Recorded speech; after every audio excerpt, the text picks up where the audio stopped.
Hey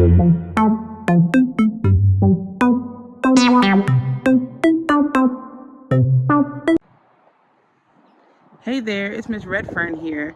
I'm actually behind the screen, and the reason I am is because I was hoping to capture some evidence of some living things.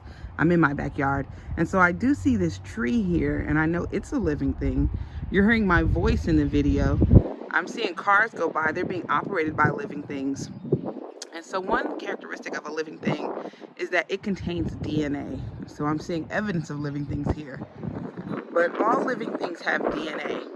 DNA is the blueprint for life.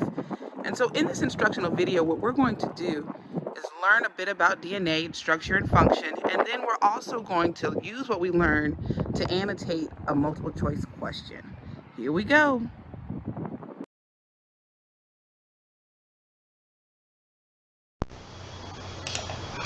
So let's get started by talking about the structure and function of DNA.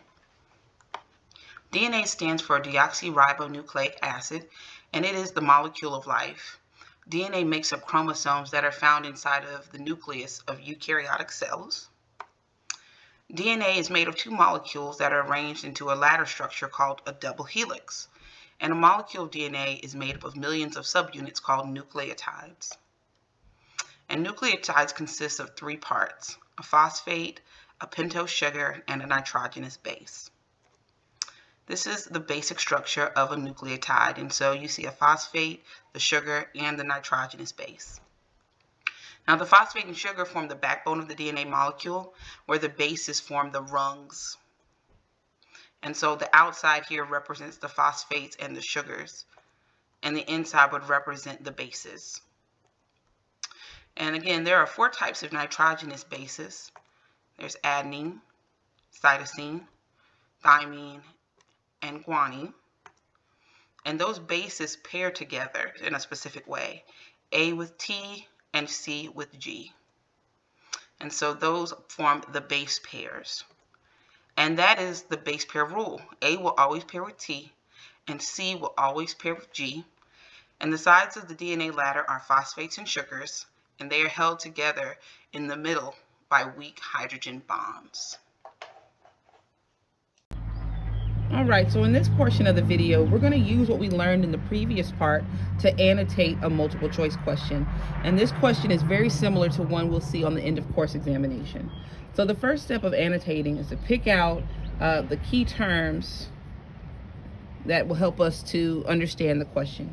After we underline or pick out those key terms, and again, I chose base pair and bases, we're going to make a list of what we know. So I know that the four nitrogenous bases are A, T, C, and G, and they pair together like so: A with T, C with G. And so after we make a list of what we know, we're going to use our list to go through the process of elimination. And so the question said nitrogenous bases pair with bases that are A is saying available. And so I don't really like that answer because it never really came up in class. We never talked about available bases.